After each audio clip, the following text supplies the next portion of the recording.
Hello listeners, আমার নাম আবির। আমি ড্যাফোডিল ইন্টারন্যাশনাল ইউনিভার্সিটিতে পড়ছি, 3rd ইয়ার।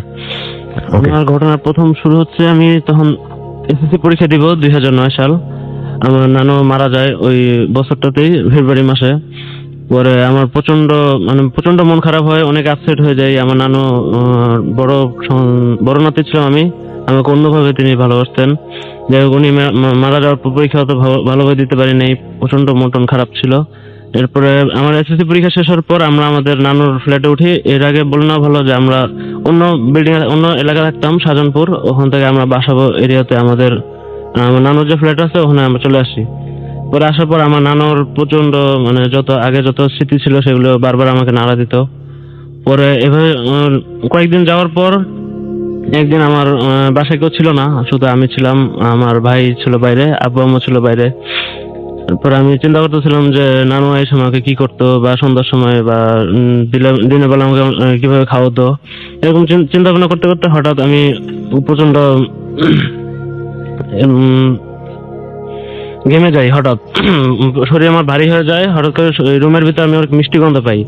মিষ্টি গন্ধ পাওয়ার পরে আমার মনে হয় প্রচন্ড ঘুম আসতে থাকে, প্রচন্ড শরীর ভারী হতে থাকে। হঠাৎ করে আমার রুমের টিএনটি ফোনটা বাজতে থাকে। আমার তখন মনে হয় টিএনটি হতে আমার এক বন্ধু ফোন দিছে, যে ওই আগের এলাকাতে থাকতো, তার নাম হচ্ছে রাশিক। এবার আমি দৌড়ে গিয়ে ফোনটা ধরি এবং ফোনটা রিসিভ করার পর ও বলে যে হ্যাঁ হ্যালো ভাইয়া। আমি বললাম হ্যাঁ, কে? রাশিক?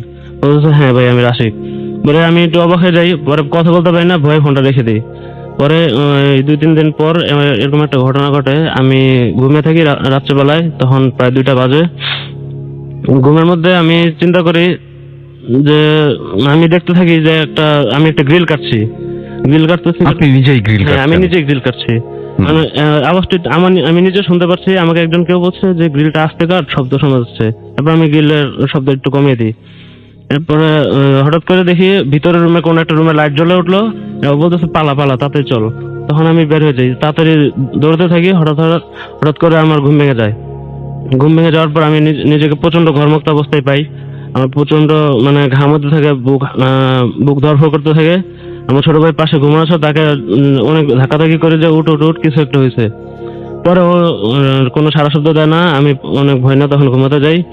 পরের দিন সকালবেলায় আমার ওই এলাকার যে ফ্রেন্ড ছিল রাশিক, সে আমাকে ফোন দিয়ে বলে যে ভাইয়া একটা দুর্ঘটনা ঘটছে। আমি কি?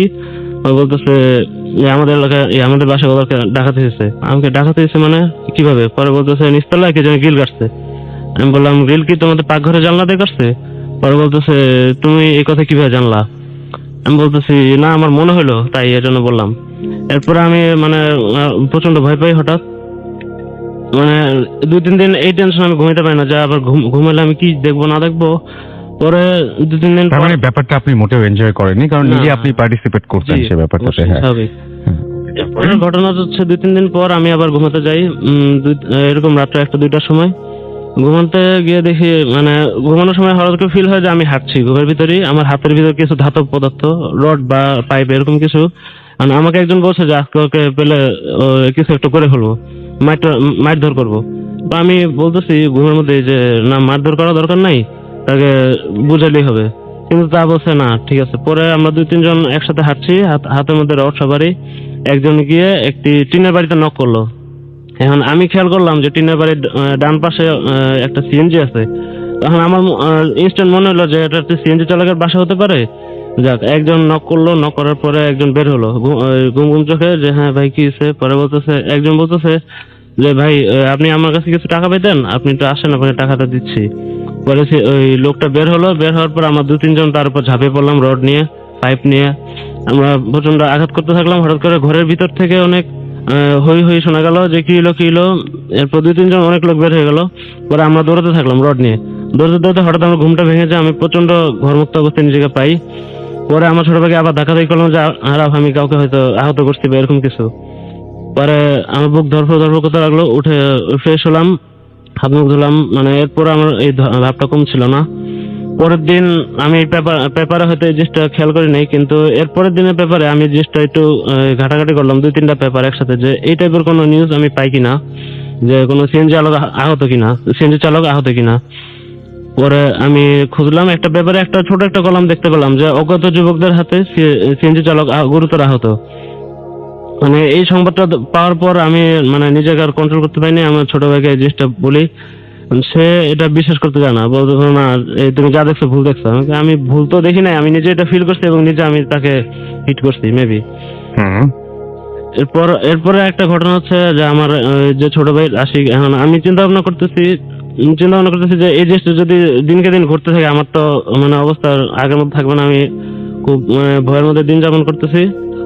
এর মধ্যে ছোট ছোট কিছু ঘটনা ঘটে যে আমি রাত্রেবেলা যখন ঘুমাই, যে আমার টেবিলে কিছু ঠক ঠক ঠক ঠক আওয়াজ শুনি, যেটা আমার ছোট ভাইকে আমি শুনিয়েছি। ইনফ্যাক্ট এরকম আমি যখন রাত্রে লাইট অফ করি, রাত্রে 12টা 12:30 একটার দিকে টেবিলে কেউ নক করলে যেমন ঠক ঠক ঠক আওয়াজ করে, আর লাইটটা জ্বাললে তখন আর সেই শব্দটা বন্ধ হয়ে যায়। শব্দটা বন্ধ হয়ে যায়। এবং আপনি এখন মোটামুটি এখনো এই অবস্থার মধ্যে আছেন, আপনি যে কোনো জিনিস মোটামুটি আগে থেকে বুঝতে পারেন? হ্যাঁ, মোটামুটি আগে থেকে বুঝতে পারি। দেন সেটাকে আপনি স্বপ্নেই সবসময় দেখেন নাকি অনেক সময় চিন্তা থেকেও আপনার বেরিয়ে আসে সেটা? কোনো জিনিস নিয়ে বা কাউকে নিয়ে ব্যক্তি বিশেষে যদি আমি খুব ডিপলি চিন্তা করতে থাকি, তার সম্বন্ধে আমি অনেক প্রেডিকশন করে ফেলতে পারি। এবং সেটা সবসময় সত্যি হয়েছে? এখন পর্যন্ত আমি যতগুলো মানে ট্রাই করছি ততগুলো সত্যি হয়েছে। কি মনে হয় আপনার, কেন এরকম হয়? আমি এখনো ঠিক বলতে পারছি না, তবে একা একা থাকতে আমার খুব ভয় লাগে, এটা হচ্ছে বড় কথা। মানে এই কারণে যে আপনি কোনো কিছু দেখে ফেলতে পারেন বা বুঝে ফেলতে পারেন, এই কারণে বুঝে ফেলতে পারি এরকম একটা কিছু। এবং আপনার স্বপ্নের ধরনটা একটু আলাদা। সেটা হচ্ছে সাধারণত মানুষ স্বপ্নে অনেক কিছু দেখেন যেটা সত্যি হয়, কিন্তু এইখানে আপনি যেটা হচ্ছে সেটা হচ্ছে কোনো একটা ঘটনা ঘটছে, সেই ঘটনার প্রত্যেকটা জায়গাতে আপনি নিজে আছেন, আমি ইনভলভ হয়েছি। আপনি নিজে ইনভলভ। সেটা খুবই খুবই খুবই অদ্ভুত ব্যাপার। আপনাকে অনেক ধন্যবাদ। আমি সরাসরি চলে যাচ্ছি আমাদের শেষ অতিথির কাছে। আপনার নামটা প্লিজ একটু বলবেন এবং আপনি কোথা থেকে এসেছেন? হ্যালো লিসেনার, আমি অনেক ফ্রম ধানমন্ডি 27 ডেফিনেটলি আচ্ছা। ইনফরমেশন করে যে ফার্স্ট ইয়ারে আছি। Okay. আসলে সবাইকে প্রথমেই থ্যাঙ্কস। ওকে, আপনাকে একটু মাইক্রোফোনের কাছাকাছি চলে আসতে হবে। হ্যাঁ। আচ্ছা, আপনি থাকেন ধানমন্ডি 27 নম্বরে এবং আপনি বলছিলেন যে আপনাদের বাসাটায় খুব অদ্ভুত টাইপের কিছু ঘটনা ঘটে, রেগুলারলি ঘটছে। কি ধরনের ঘটনা আপনাদের বাসায় ঘটে আসলে? আসলে আমাদের বাসাটা হলো অনেক পুরনো একটা বাসা। ওইটা মানে সবচেয়ে বড় বাসাটা বেশি একটা বড় না, দোতলার বাসা। ওইটাতে মানে আমরা থাকি। আমাদের বাসাটায় মানে বাউন্ডারিতে দুইটা বিল্ডিং, আমি যেই বিল্ডিংটাতে থাকি আর একটা বিল্ডিং, ওইটাতে অফিস, আমার আব্বুর অফিস দোতলা। আসলে ঘটনাটা কি, আমি সবসময়ই বরাবরের মতো 12টা 1টা দিয়ে মানে স্টাডি শেষ করে ঘুমিয়ে পড়ি। ওই দিনও ঘুমিয়ে পড়েছিলাম। ঘুমের পর মানে রাত 2টায় আমি হঠাৎ করে জেগে উঠি। জাগার পরে মানে ওয়াশরুমে যাই। ওয়াশরুম থেকে বের হওয়ার পর মানে মানে ফেসবুক চালানোর জন্য একটু সময় নেই। তারপর মানে আমার একটা বাজে অভ্যাস আছে, আমি অনেক রাত পর্যন্ত ফেসবুক ইউজ করি। এই জন্য মাঝে মধ্যে বারান্দায় যেতে হয় আমার। এই জন্য বারান্দায় গেছি। ওই দিনও বরাবর মতো হঠাৎ গেছি, যাওয়ার পর মানে ফেসবুক ইউজ করতেছি, চ্যাটিং। এরপর পাশের বিল্ডিং এর ছাদে আমার মানে চোখ যায়। হঠাৎ করে যা দেখতে পাই তা হলো ছাদের দুই পাশে, ডান পাশ এবং বাম পাশে দুইটা পাঞ্জাবি পরা সাদা দুইটা লোক, মানে অনেক বৃদ্ধ, হাতে পেপার মানে পত্রিকা পড়তেছে। পরে আমি খুবই মানে ওইটা দেখে খুবই ভয় পাই।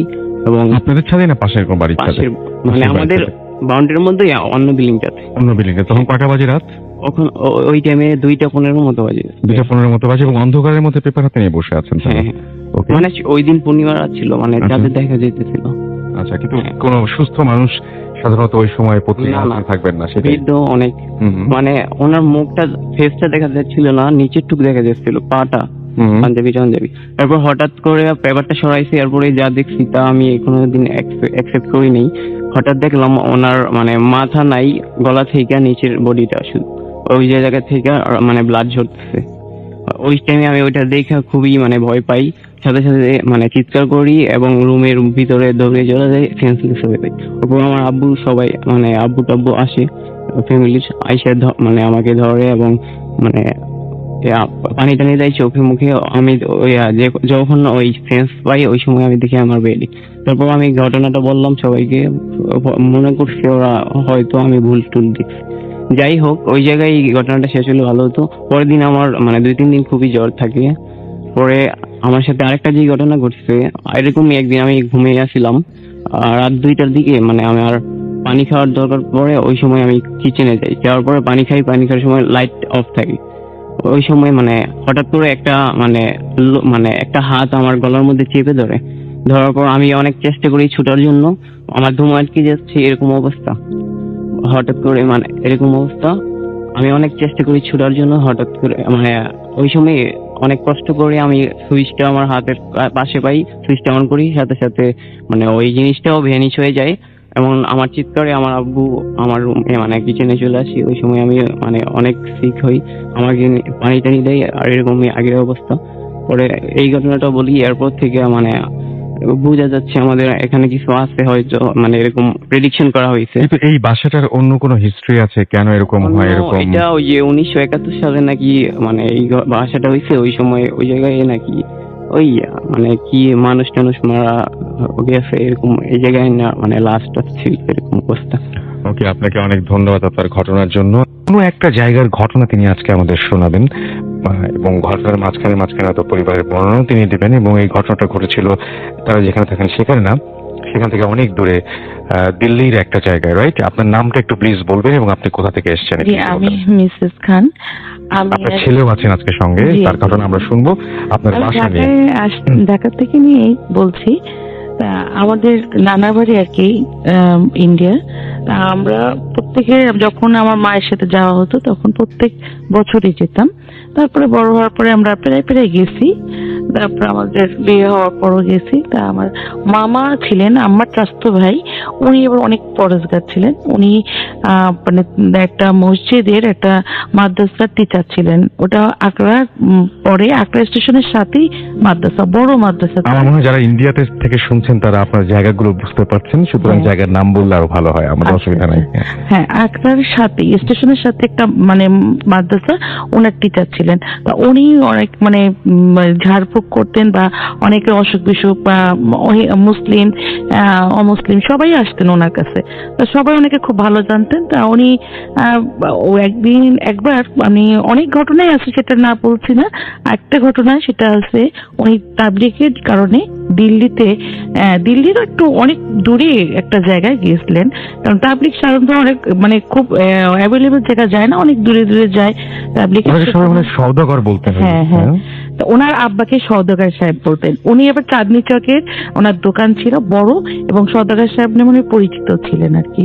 ওনার আব্বা ভারতে চাঁদনি চকে আর কি, কলকাতার চাঁদনি চকে। তা ওনার মানে উনি তাবলিগের সাথে এত সম্পৃক্ত ছিলেন যে যে কোনো জায়গা থেকে যদি কোনো তাবলিগের লোক কলকাতায় যেতেন, তাহলে দেখা গেছে যে অনেকের টাকা পয়সা, অনেক গরিব লোক তাবলিগে গেছেন অনেক আগে, তখন দেখা গেছে কি তারা হয়তো মানে আমাদেরই এক হুজুর, আমাদের বাংলাদেশে এক হুজুরি, উনি বলতেন যে আমি তো এত গেছি, আমার হাতে কোনো টাকা পয়সা ছিল না, আমি এক জায়গায় বসছি, তখন দেখা গেছে কি যে আমাকে খুব হাত ধুতে দিচ্ছে। তারপরে কি ব্যাপার, বলছি হাত ধুন কি খাবেন, আমি তো ভয় আছে, আমার কাছে টাকা পয়সা নেই। আপনি কি টাকা পয়সা তো কেউ চাইনি, আপনি খান।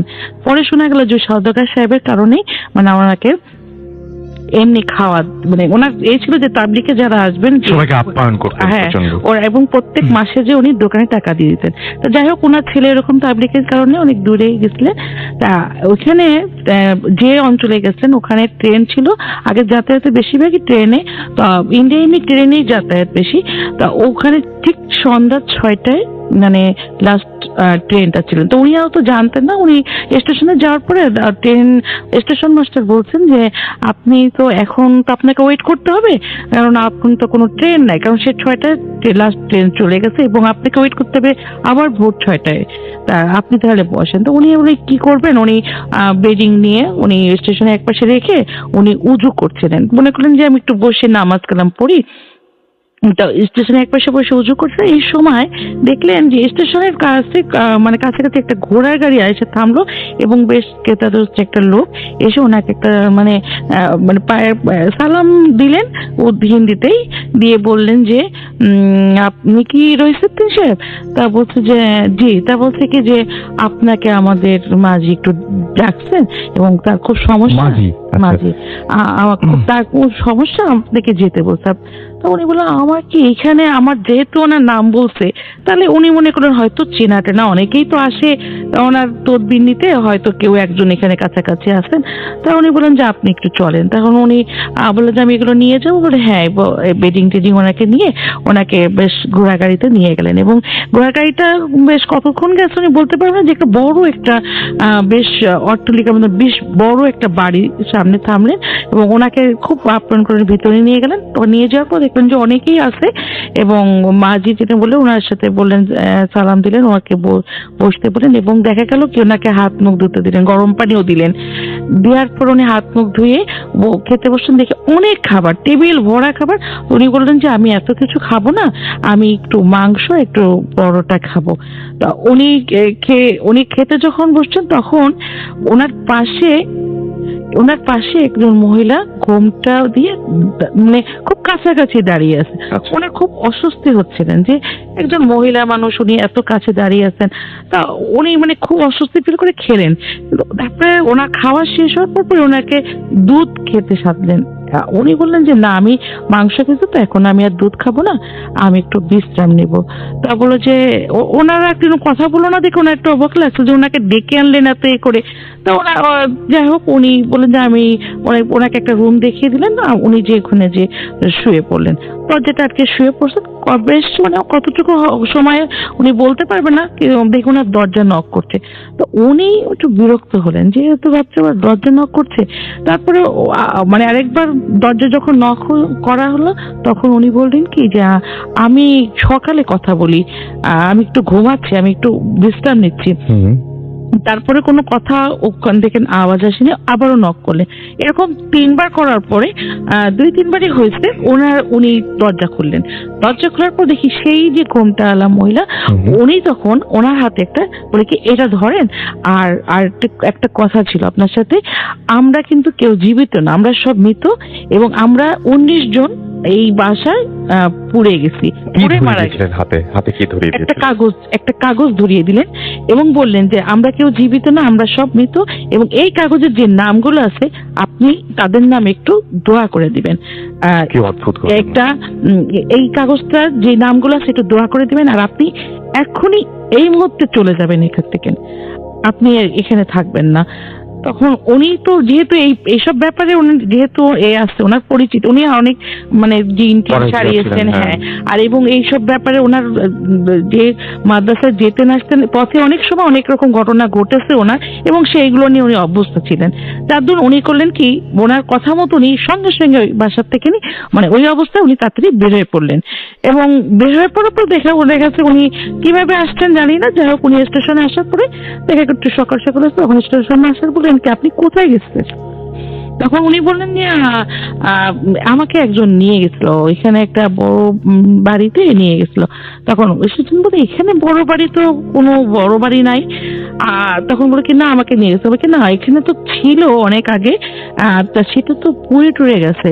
তবে না, আমি গেছি, বলে কি। তখন উনি আসলে জানার জন্যই যে আসলে কি ব্যাপারটা কতটুকু কি, এই জানার জন্য স্টেশন মাস্টারকে বলার পরে ওই স্টেশন মাস্টার বলেন কি যে আপনি চলেন তো, কোথায় আপনি বলতেছেন?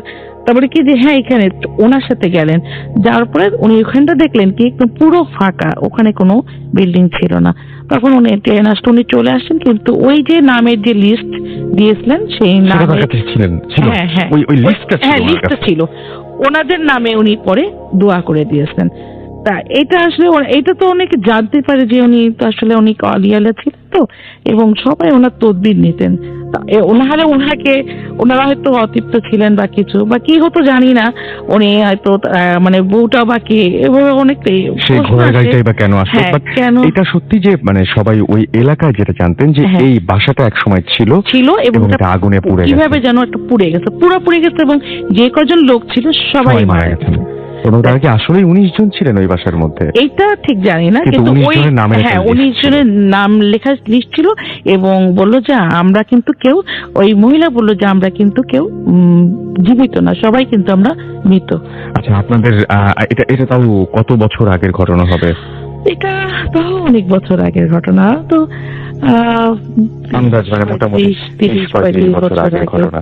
এবং আপনাদের সেই বাসাটা এখনো সেখানে আছে? হ্যাঁ, আমাদের নিশ্চিন্তপুরের বাসাটা এখনো আছে, এবং ওখানে ওই মামাদের মানে ওই আমল থেকে নিয়ে কিছু জিন ও বাস করতেন উপরে আমাদের বিরাট বাড়ি, ওই উপরে জিনরা এখনো আছেন। উনি মারা যাওয়ার পরে অনেক জ্বালাতন করতেন, কিন্তু বাইরে যখন আরেকটা হুজুর, 2টা হুজুর আনছিলেন, যে ওনাদের এত উৎপাত বেড়ে গেছে যে অনেক 2টা বাচ্চা মারা গেছিল, তারপরে অনেক কিছু ভাবে ওদের জ্বালাতন করতো এবং জিনে ধরতো, জিনে ধরে এরকম কেঁপে কেঁপে মুখ দিয়ে ফেনা উঠে এগুলো যেত। সব আপনারা দেখেছেন হ্যাঁ, মোটামুটি। হ্যাঁ, এটা এবং আমি খুব এটা অবাক দেখা। হচ্ছিলাম যে আপনারা বলছিলেন যে ওই বাসাতে আমরা মাঝে মাঝে রূপকথার গল্পের মতো লাগে যখন হ্যাঁ। শুনি অনেকে ঘটনা পাঠান যে চুলার ভিতরে পা দিয়ে। হ্যাঁ, আমার আম্মারা ছিলেন 7 ভাই, মানে আম্মার বাপ চাচারা ছিলেন 7 ভাই। তারা দেখা গেছে কি সবাই একসাথে ছিলেন।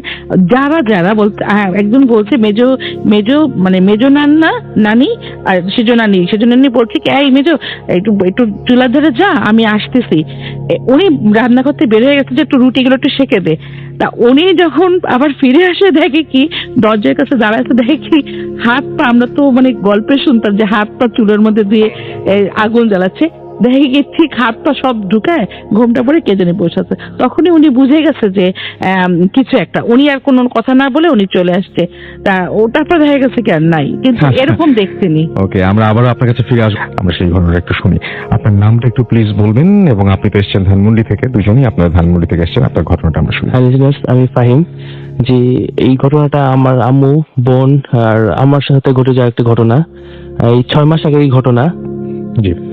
একদিন ওই দিনই সন্ধ্যাবেলা আম্মু নামাজ পড়তে বসে, সে একটা অসুস্থ ফিল করতে থাকে যে কে জানি তাকে মানে জ্বর ভাব আসছে। তারপর সে প্রতিদিন সূরা ওয়াকিয়া বিভিন্ন সূরা পড়ে আমাদের ফু দেয়, কিন্তু সেদিন তার সূরা পড়া হয়নি কোন একটা কারণে। তারপরে সেদিন সে অনুভব করে যে তার পিছনে কে জানি দাঁড়িয়ে আছে। তারপর সে আমাকে ডাক দেয়, সে বলে এই রুমে কেউ আসছিল কিনা। আমি বললাম না, কেউ আসেনি। তো ভাইয়াকে জিজ্ঞেস করতে বললাম, কিন্তু সে বললো কি আমি আসিনি। তারপর ওই দিনই আব্বুর খুব মাথা ব্যথা ছিল, সে 9টার দিকে ঘুমিয়ে পড়ে মাথা ব্যথার কারণে। তারপরে রাত 11টার দিকে সে ঘুম থেকে আম্মুকে ডাকতে থাকে। আম্মু ছিল ভাইয়ার ঘরে, আর ভাইয়ের ঘরে ছিল। তখন সে আম্মু আসে, বলে ফাহিম পেপার নিয়ে কি করছে। আমি তখন আম্মু বলে ফাহিমের রুমে পড়ছে, ও পেপার নিয়ে কিছুই করছে না। তারপরে ওই দিনই খাওয়া দাওয়া করে আমরা 1টার দিকে ঘুমিয়ে পড়ি। আর ভাইয়া অসুস্থতার কারণে সে এক রুমে শোয়, আর আব্বু না থাকলে আমি ফ্লোরিং করি, আর আম্মু আর আপু আম্মুর রুমেই খাটে শোয়। আচ্ছা। আর ফ্যানটা এক পাশে হওয়ার কারণে আমরা খাটের পাশে একটা ছোট টেবিল ফ্যান রাখি। 1টার দিকে আমরা ঘুমিয়ে পড়ি। হঠাৎ একটা শব্দ শুনে আপু আর আম্মু উঠে যায়। কিছু সময় পরেই তারা কাঁপতে শুরু করে, যেরকম কারেন্টের শক দিলে যেরকম হয়, তারা কাঁপতে থাকে এবং চিৎকার করতে থাকে। আর তারপরে আপু একদম নিস্তেজ হয়ে যায়। এই নিশ্চিত হয়ে যায়। আম্মু একই অবস্থা হচ্ছে, কিন্তু আম্মু চিন্তা করতে যে আমার মেয়েকে আমি যদি খাট থেকে নামতে পারি, আমরা বাঁচতে পারবো না। সে পুরোপুরি মনে হচ্ছে যে মানে ইলেকট্রিক শক খেলে যেরকম হয় সেই ব্যাপারটা সেরকম হচ্ছে। আপুকে সে আপুর হাত ধরে টান দিয়ে আমার উপর পড়ে যায়। আমি যেহেতু ফ্লোরিং করি, আমার ঘুম ভেঙে যায়। আমরা 3জনই একসাথে দেখতে পাই যে একটা আগুনের গোলা, মানে ব্লাস্ট হলে যেরকম হয়, মানে পুরো রুমটা ছড়াই গেল। ছড়া যায় খাটের পাশে পিছনে জানলা ছিল, জানলা দিয়ে বের হয়ে গেল। ও দেখে আমরা পুরো ভয়ে অনেকক্ষণ জড়ো হয়েছিলাম।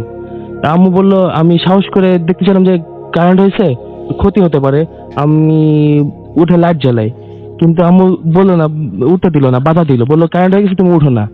আমি বললাম পুরো ঘরটাই মনে হচ্ছে যে একদম যেখানে হাত দেব সেখানেই শক খাবো। আমি বললাম খাট কারেন্ট হওয়ার কোনো প্রশ্নই আসে না, এটা কাঠের। আর আমি মেঝেতে হাত দিলাম, বলে কোনো সমস্যা নেই, আমি উঠে লাইট জ্বালাই। আর আমার মাথায় একটাই চিন্তা ছিল যে ভাইয়া রুমে একা, সে ঠিক আছে তো। ওই চিন্তা করে আমি সাহস করে উঠে লাইট জ্বালাই, কিন্তু দেখলাম কারেন্ট হওয়ার কোনো স্কোপই নাই। আর সবচেয়ে আশ্চর্য বিষয় এই যে আমার যে ছোট টেবিল ফ্যানটা ছিল, ওই টেবিল ফ্যানে পাখা নেই, আর সামনের যেই খাঁচাটা থাকে ওই খাঁচা নেই। আর পাখা আটকানোর জন্য যেই স্ক্রুটা থাকে ওটা সহ ফ্যানটা ঘুরছে। এটা দেখে খুব আশ্চর্য লাগে। তারপরে সামনে যেয়ে দেখি কি একটা কোনায় খাঁচা সহ ভাঙা পাখাগুলো এক যে জড়ো করে রাখা, মনে হচ্ছে কে জানি সুন্দর করে গুছিয়ে জড়ো করে রেখেছে। তারপরে আমি ফ্যানটা বন্ধ করি। ঘটনাটা কিছু খুব অবাক লাগে, অস্বাভাবিক লাগে। তাই ভাইয়ার রুমে যাই, দেখি ভাইয়া ঠিক আছে, ঘুমাচ্ছে। তারপরে পাশে ফোন দিয়ে এত রাতে ফোন দেওয়ার কারণে সবাই 5টা মেম্বার ছিল, 5জন মেম্বারই চলে আসে। আচ্ছা। যে চলে আসে, তারপরে তারা ঘটনাটা শুনে তারা সব রুম চেক করতে চায়, কোনো কেউ আসলো কিনা, চোর টোর আসতে পারে। সে সব রুম চেক করলো, চেক করে যখন আম্মুর রুমে ঢুকলো, যে রুমে ঘটনাটা ঘটেছে, তারা একটা অস্বস্তি বোধ করলো, মনে হচ্ছে তাদের গা ভারী আসছে, তারা পুরো গায়ে কাটা দিয়ে উঠছে। তারা জিজ্ঞেস করলো কি হয়েছে, পুরো ঘটনা খুলে বললাম। তারপরে তারা বললো এই রুমে আপনারা শুয়েন না, আপনারা অন্য রুমে শোন, আর আমরা কেউ থাকবো কিনা। আমরা বললাম দরকার নেই, এই তো রাত 3টা বাজে, কিছুক্ষণ পরেই ফজর আজান দিবে, সমস্যা নেই, আল্লাহর রহমতে কোনো সমস্যা হবে না। তাই ভাইয়ের একটা ছিল, ভাইয়ের রুমে একটা কোরআন শরীফ রেখে আমরা আমার রুমে একটা কোরআন শরীফ রেখে বিছানায় শুয়ে পড়ি। কিন্তু আমাদের চোখ ঘুমিয়ে আসছিল না, চোখ পুরো নির্ঘুম রাত কাটালাম, একটু চোখের পলকও পড়লো না। যদি চোখ পলক পড়ে মনে হচ্ছে কি জানি ঘটে যাবে, পুরা আপনাকে আতঙ্কের মধ্যেই ছিলাম, পুরো রাতটাই আতঙ্কের মধ্যে ছিলাম। তারপর সকালবেলা ভাইয়া 9:30টার দিকে ঘরে আসে, রুমে আসে, তারপর ভাইয়া সাধারণত সাদা লুঙ্গি স্যান্ডো গেঞ্জি পরে ঘুমায়। হঠাৎ আপু দেখে, মানে ভাইয়া ছিল পিছনের দিকে, হঠাৎ উল্টো দিক থেকে আপু দেখে হঠাৎ সেন্সলেস হয়ে যায়, মানে দাঁত পুরো লেগে যায়। আমি তার পা ধরতে শুরু করি, ভাইয়ার আপু তাকে থাপ্পড় মারা শুরু করে যাতে সেন্সটা চলে আসে। এই ঘটনা হওয়ার পরে ভাইয়াকে বলা হলো সে যদি বসে আমরা একটু ঘুমাতে পারি, সারা রাত আমরা নির্ঘুম ছিলাম। তো ভাইয়া বসলো, সে একটা অস্বাভাবিক জিনিস দেখলে যে আমাদের মাথার সামনে একটা চওড়া বড় দাগ আস্তে আস্তে ছোট হয়ে আসছে, চওড়া দাগ ছোট হয়ে আসছে আস্তে আস্তে। সে এই জিনিসটা খেয়াল করে ভিডিও করলো, আর সে পরে আমাদের দেখালো। এরপরে আমরা 1 সপ্তাহ এরকম কাটালাম, একজন আরেকজনের সাথে থাকতেই পারতাম না। আমরা 3জনই, আপু, আম্মু আর আমি 1 সপ্তাহ পুরো গোসল ছাড়াই কাটিয়েছি। এক জায়গায় গেলে, কোথাও গেলে আপনারা সবসময় একসাথেই থাকতেন, কোনো সময় আলাদা হয়নি। তারপরে আমার মনে হচ্ছে আমি যদি কোনো কাজ করতে যাই, মনে হচ্ছে সামনে থেকে কোনো একটা বিকৃত চেহারা আমার দিকে ধেয়ে আসতেছে, খুব ভয়ের মধ্যেই থাকতাম। আর তারপরে 1 সপ্তাহ পরে বাড্ডার এক মসজিদ ইমামকে ডাকা হলো ঘরে। সে ঘরে আসলো, আমাদের সবাই বাইরে যেতে বললো। সেই ঘটনাস্থলে সেই রুমটায় একা ছিল আধা ঘন্টা, 1.5 থেকে আধা ঘন্টা হবে সে ছিল। পরে আমাদের সবাই ডাকলো, বললো যে এই ঘরে কোনো জানলা অনেকদিন ধরে বা জানলা দরজা বন্ধ কিনা। তখন যে ঘটনা আশ্চর্য বিষয় কি, যে আগুনের গোলাটা যেই সাইড দিয়ে বের হয়ে গেছে, ওইখানেই জানলা একটা বন্ধ ছিল, ওই চাকাগুলো শক্ত হওয়ার কারণে জানলা খোলা হতো না। তারপরে আমাদের পড়া পানি দিল, ঘরে ছিটানোর জন্য পানি দিল, আমাদের গোসল করার জন্য পানি দিল, ঘরে ছিটাতাম। আপনাদের মুখে পানি দিয়েছিল বলছে যাতে ভয়টা কেটে যায়। 3 দিন পানি দিতে বললো, কিছুটা ভয় কমেছে, কিন্তু এই আতঙ্কটা যায়নি। আমরা এখনো ঘুমাতে পারি না ঠিক মতো। আচ্ছা, আমি যদি ওনার কাছে শুনি জিনিসটা, মানে আমি যদি বলি যে আপনাদের এই সমস্যাগুলো কি এখনো চলছে বাসায়? হ্যাঁ, এখনো চলছে, কারণ ওর যেটা বললো যে আসলে যে আতঙ্কটা, মানে ও তো আসলে বুঝিনি ওভাবে, কিন্তু ও যে হুজুরটা আসলে যে পানিটা দিয়ে মানে দিল, বললো যে কার গায়ে জোর কষে, মানে উনি যখন দেয় বলে যে কার গায়ে যত জোরে দেবে সে এই পানিটা দিতে পারবে। তখন বলে যে উজু করে আসো, আমার বড় ছেলে বলে আমি জোরে দেবো, মানে এত জোরে দিচ্ছে যে মুখটা জ্বলে গেছে। পানিটা নিয়ে খুব জোরে 3 বার করে মারতে বলো। ওর পরে থেকে মনে হলো যে না, আমাদের চোখের সামনে যে একটা ভয়ঙ্কর ভাবটা ওটা চলে গেছে। আপনারা কি মানে বাসার মেম্বাররা অনেক সময় অস্বাভাবিক, এই যে আগুনের গোলা দেখেছেন, এছাড়া অস্বাভাবিক কিছু চোখে পড়ে আপনাদের? অস্বাভাবিক কিছু চোখে পড়ে না, কিন্তু আমাদের যে বাসার একটা আছে যে কোনো ঘড়ি ঠিক থাকে না, আর মাঝে মাঝে ঘড়ি ঠিক থাকে না, ব্যাপারটা কিরকম? ঘড়িটা দেখা গেল কি, ঘড়ি আমরা আনলাম কিনে, একটা বাসায় তো ঘড়ি, দেয়াল ঘড়ি থাকবেই বা যে কোনো একটা ঘড়ি থাকবে, টাইম তো দেখাই লাগে। সেই ঘড়িগুলো দেখা গেল কি একদিন চললো বা 2 দিন চললো, তারপরে অটোমেটিক উল্টো পাল্টা টাইম বন্ধ হয়ে যায়। দেখা গেল কি হাত ঘড়ির ক্ষেত্রে হয়, যেমন আমার বোনটা মাঝে মাঝে খোলা টোলা আসলে, পরীক্ষার সময় আসে, দেখা গেল কি সে ঘড়িটা খুলে রাখছে, দেখা গেল টাইম, সে ঘড়িটাই বন্ধ, মানে সে ঘড়ি নিতে পারে না যে যাবে, যে পরীক্ষা দিতে যাবে তার কোনো ওয়ে থাকে না। আর তারপরে এরকম অনেকেই গিফট করতো, যে আমাদের এই ঘড়ির রহস্যের জন্য সবাই খুব মজা করে গিফট করতো, কিন্তু সেই ঘড়ি দেখা গেল 2 দিন পরেই নষ্ট। তারপর আমার বোন একটা দিচ্ছিল ডিজিটাল ঘড়ি, যেটা কারেন্টে দিয়ে রাখলে চলবে, সেইটাও 2 দিন পরে ওইটাও নষ্ট হয়ে গেছে। কিন্তু তারপরে এই তো আসি। আর আমাদের দেখা গেল কি মাঝে মাঝে মনে হয় কি আমাদের একটা লেদার চেয়ার আছে, কে জানে চেয়ারের উপর বসলে যে একটা কচকচ করে আওয়াজ হয়, ওই আওয়াজটা মানে হয়। আর উঠে গেলেও যে একটা আওয়াজ বুঝি যে সেটাও বোঝা যায় যে সেটা উঠে বোঝা চলে যায় গেল। একদম কেউ উঠে যাচ্ছে। আর মানে কেউ রাত্রে ভালো কি ফ্রিজটা কেউ টান দিয়ে খুললো, এরকম আমরা দেখিনি যে খুলছে, কেউ কিন্তু খুলছে বোঝা কি? যাচ্ছে যে খুলছে বা বন্ধ করছে। আর একটা এসি আছে রুমে, এসিটা অটোমেটিক চলা শুরু করে দেয় আবার বন্ধ হয়ে যায়, মানে সুইচ না অন করলেও সুইচ না অন করলেও দেখা গেল চলছে। আর টিভি বন্ধ করে তো শুনছি, এর মধ্যে একদিন টিভি বন্ধ করে শুনছি, আমার বাচ্চারা বলছে না তুমি ভুল করছো, হয়তো কোনো না বন্ধ করছে, দেখি অটোমেটিক টিভি চলতেছে রাত্রির বেলা। আমার ঘুম হয় না ওই রুমে থাকলে, আমরা সবাই মিলে যদিও শুয়ে থাকি কিন্তু ঘুম হয় না, চারিদিকে রাত্রে লাইট জ্বালায় রাখি। আর মানে শুনে একটা অস্বস্তি, মানে মনে কি কে যেন একটু চোখ বন্ধ করলাম যে কে দৌড়াদৌড়ি করছে ঘরের ভিতরে, আর সবসময় গাটা ভার হয়ে থাকে। আর আমার মেয়ে যখন আগে সত্য আমরা তো বুঝতাম না, কারণ কি বাসা তো কোনো সময় অস্বাভাবিক কেউ চিন্তাই করে না। আর আমরা যেখানে কারেন্ট আছে দৌড়াদৌড় হচ্ছে, আমরা তো এগুলো চিন্তাই করবো না যে কোনো অস্বাভাবিক, কিন্তু এটা হয়। আর ও সবসময় প্রত্যেকটা দিন মাথা ব্যথা করতো, এটা বুঝতাম না। এটা কিন্তু একটা সাইন। হ্যাঁ, হ্যাঁ, ও এটা কোনো সময় ও ঘুমাতে পারতো না, প্রত্যেকটা দিন ওর মাথা ব্যথা করতো, সন্ধ্যা হলে ওর মাথা ব্যথা, আবার সকালে উঠতো মাথা ব্যথা নেই। তো এরপরে ওই যখন ওই ঘরটা ছেড়ে দিল, মানে আমরা অন্য ঘরে শুতাম, এখন আমার বড় ছেলেটা নাই, ও বাইরে থাকে এখন, ওই ঘরটায় আমরা এখন সবাই মিলে, ওর বাথরুমটা আর আমাদের বাথরুমটা ছিল বারান্দার সাথে, জানলা, বাথরুমে যে একটা জানলা থাকে বারান্দার সাথে, যার ধরুন আমরা কেউ বারান্দায় দাঁড়ায় থাকতাম, এদিকে লাইট জ্বালাতাম, বারান্দা লাইট জ্বালাতাম, আর ও বাথরুমে কেউ গেলে তখন ওই বারান্দা দিয়ে জোরে জোরে কথা বলতাম, দোয়াদোড় করতাম, আর কেউ বাথরুমে ঢুকতো, তাছাড়া কেউ সাহস পেত না। বাথরুমে যেত এবং না। ব্যাপারটা হচ্ছে আপনার ছেলেও উনি মানে ফাহিম, সে আমাকে ওয়ান ইয়ার এটা মানে অফ ইয়ার এটা বলছিলেন যে উনি বলছিলেন যে বাসাটা আমরা ছেড়েই দিতাম হয়তো, কিন্তু বাসাটা যেহেতু আপনাদের নিজেদের, সুতরাং কোনো কিছু করার নাই। এবং আপনি এটাও আমি শুনলাম ওনার কাছে যে আপনাদের ওই অ্যাপার্টমেন্টের আরো যে সমস্ত বাসা হ্যাঁ, আছে অনেকেই এটা এই বলে, complain হ্যাঁ অনেকেরই কমপ্লেন আছে। আছে এবং অনেকেই দেখেছে। তারপর উপরে একটা মসজিদ তৈরি করার পরে একবারও আসলে অনেকে ফ্ল্যাট বাড়িতে থাকলে যাটা হয়, কারোর সাথে কারোর কথা হয় না, দেখা হয় না, কিন্তু মানে সবাই এটা মানে ফিল করে। দেখা গেল হঠাৎ করে একটা অনুষ্ঠান হলো, যারা হয়তো মালিক পক্ষ দাওয়াত দিল, আমরা হয়তো বললাম, দেখা গেল কি একজন বলছে যে না এরকম ঝামেলা এরকম আছে। ঝামেলা এবং আছে। আপনারা বেশ ওপরে একটা মসজিদ দিয়েছেন আপনাদের সবার জন্য, এবং জি, জি। তারপর থেকে সমস্যা এখন হ্যাঁ, অনেকটাই কম। সমস্যা অনেকটাই কম। এবং এই যে জানলা খোলা ব্যাপারটা, এই জন্য আসলে ঘর বাড়ি সবসময় খুলে বাইরের একটা সংযোগ রাখা দরকার। একদম, অনেক ধন্যবাদ আপনাদের। আমরা চলে যাব আমাদের ঘটনায়, এবং আমাদের সাথে আরো নতুন একজন অতিথি যোগ দিয়েছেন, এবং মারুফ শুভ। আমরা তার কাছে শুনবো তার ঘটনা, এবং তিনি এর আগেও এসেছেন, সুতরাং পরিচয় দেওয়ার সমস্যা নেই, পরিচয় দেওয়ার দরকার নেই।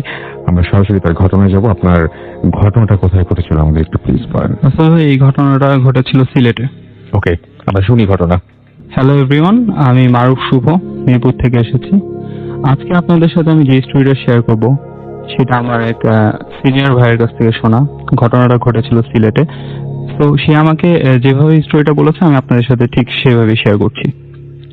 আমরা গ্রামীণ ফোনের বন্ধু গ্যারেজের সাথে একটা সাইকেল রাইডে গিয়েছিলাম, এক্সট্রিম ট্রেনে। তো সেখানে যাওয়ার পর আমরা জায়গাটাকে কোনো কিছু নাম আচ্ছা, বলবো না okay. প্লিজ। হ্যাঁ, বন্ধু গ্যারেজ থেকে আমাদেরকে যেখানে রাখা হয়, একটা কটেজে রাখা হয়। তো আমরা তারপরে সেই কটেজে যে কেয়ারটেকার, তাদের সাথে আমাদের পরিচয় হয়। তার নাম হচ্ছে প্রফুল্ল দেব বর্মা। সে আমাদেরকে যেটা বলে যে আপনাদেরকে এমন একটা জায়গায় নিয়ে যাব আজকে সন্ধ্যার পর আপনার রাইড দিয়ে আসলে, যে সেখানে আপনার অনেক, আমার মনে হয় যে আমরা নাম, জায়গার নাম, প্লেসটা কোনো কিছু Okay. না বলি। জি জি, একটা জায়গা দেখাতে নিয়ে যাব যেটা টি গার্ডেনের ভেতরে, যেখানে হিন্দুরা পূজা করে। আর সেখানে আপনার অনেক টাইপের জিনিস দেখতে পারবেন, যেগুলোকে আপনারা ভূত বলেন। তারপর আমরা এই জিনিসটাকে ফার্স্টে এতটা গায়ে লাগাই না। তারপর আমরা রাইডে চলে গেলাম। রাইডে গিয়ে সন্ধ্যার সময় যখন আমরা রাইড থেকে ফিরলাম, তখন আমরা সবাই যার যার রুমে রেস্ট করছিলাম। তখন মাঝহারুল ভাই, বন্ধু গ্যারেজের একজন ভাই, সে আমাদেরকে মানে ডাক দিল, বললো যে ভূত দেখতে যাবা নাকি, চলো। পরে আমরা গেলাম। তারপরে আমরা কটেজ থেকে একটা মাইক্রোবাস করে আমরা 7 জন ছিলাম। তারপর প্রফুল্লদাকে নিলাম। তারপর আমাদেরকে সে মানে গাড়ির ভিতরে ঢুকে একটা ম্যাচ বক্স থেকে কাঠি প্রত্যেক সবার হাতে একটা করে কাঠি দিয়ে দিল আর বললো যে এটা নিজে কাছেই রেখেন, কোনো প্রবলেম হবে না। আর আমি এই গাড়িটাকে বাছাই করে দিয়েছি। তো আমরা রওনা হলাম। একটা টি গার্ডেনের ভেতর দিয়ে আমরা যাচ্ছিলাম। তো আমরা যখন যাচ্ছিলাম তখন প্রফুল্লদা আমাদেরকে একটা জায়গায় দাঁড় করালো। দাঁড় করিয়ে সে আমাদেরকে বললো যে ডান দিকে একটু তাকিয়ে দেখেন, কিছু দেখতে পান নাকি ওই বট গাছটার মধ্যে। তারপর আমরা সবাই ডান দিকে তাকালাম, তাকিয়ে দেখলাম যে দুই সাইডে অনেক উঁচু উঁচু টিলা ছিল আর চা বাগানের সারি, আর মাঝখানে একটা খোলা মাঠ, আর খোলা মাঠের মধ্যে একটা বিশাল বট গাছ ছিল। আর বট গাছটা অনেক বড় ছিল আর ওর শাখা প্রশাখা অনেক ছড়ানো ছিটানো ছিল। তো আমরা এই জিনিসটা দেখার পরে আমি একটু অবাকই হলাম যে এই বটগাছটা একটু গ্লো করছিল। তখন এটা দেখে আমি একটু অবাক হলাম। তারপর প্রফুল্লদা বলল যে আপনারা কিছু দেখতে পেয়েছেন কিনা, পরে আমরা বললাম যে না। তারপর সে বলল যে তারা ওইখানেই আছে, ওই গাছের উপরে বসে আছে। তো তারপর আমরা গাড়িটা নিয়ে সামনে গেলাম। সামনে যাওয়ার পরে প্রফুল্লদা আমাদেরকে এবার বাম দিকে তাকাতে বললো। তারপরে আমাদেরকে পরে আমরা তাকিয়ে দেখি যে একটা সিমেন্টে বাঁধাই করা একটা জায়গা, আর সেই জায়গাটার পিছে অনেক ঘন গাছপালা ছিল। তো প্রফুল্লদা আমাদের তখন বলল যে এখানে অনেক আগে একটা স্নেক থাকতো, যার হাফ মানুষ আর হাফ স্নেক ছিল। তো আমরা ফার্স্টে জিনিসটা বিলিভ করিনি। তারপর আরো বললো যে এখানে সকালবেলা পূজা করা হয় আর এই জায়গাটা অনেক খারাপ, এখানে রাতের বেলা মানুষ আসতে পারে না। তো এইসব কথা শুনে আমরা তারপর আমি যেটা লক্ষ্য করলাম যে ওই মন্দিরটার পাশে একটা গাছ ছিল, গাছের গোড়ার মধ্যে একটা জিনিস মানে নিচের দিকে এরকম ঝুলানো ছিল। তো আমি ফার্স্টে জিনিসটাকে মনে করলাম যে এটা শিকড় হবে। তো আমরা সেই জিনিসটা পরে দেখি জিনিসটা মুভ করতেছে।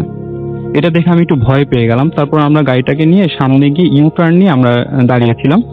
প্রফুল্লদা বললো এখানে দাঁড়িয়ে আমরা ঠিক করছি না। তারপরে প্রফুল্লদা কিছুক্ষণের পরেই মনে হলো গাড়িটার ভেতরে হাওয়া শূন্য হয়ে গেল, আর আমাদের কানে একটা চি করে শব্দ আসলো। আর আমরা তারপর ওই বন্ধ গাড়ির ভেতরে ফ্রেশ ফ্লাওয়ার স্মেল পাচ্ছিলাম। তারপর আমাদের মনে হচ্ছিল যে আমাদের আশেপাশে কিছু একটা আছে। তারপর প্রফুল্লদার সাথে সাথে বললো যে গাড়িটা এখান থেকে সরিয়ে ফেলেন, ভালো হচ্ছে না কিন্তু। তারপর গাড়িটা সেখান থেকে সরিয়ে ফেলা হলো।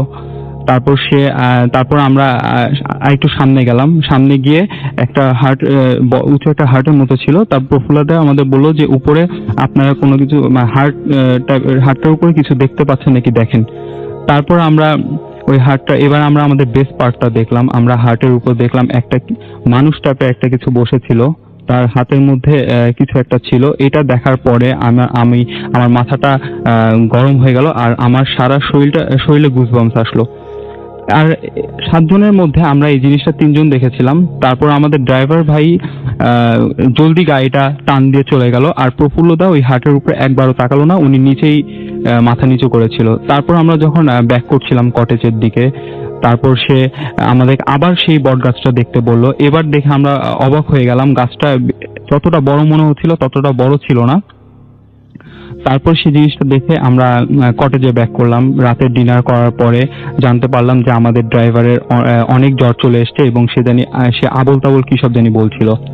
তারপরের দিন সকালবেলা আমরা 3 ফ্রেন্ড আবারও সেই জায়গায় যাই। সে প্রফুল্লদার সাথে কথা বলে, প্রফুল্লদা বললো সকালবেলা গেলে ওইসব জায়গায় কোনো প্রবলেম হবে না।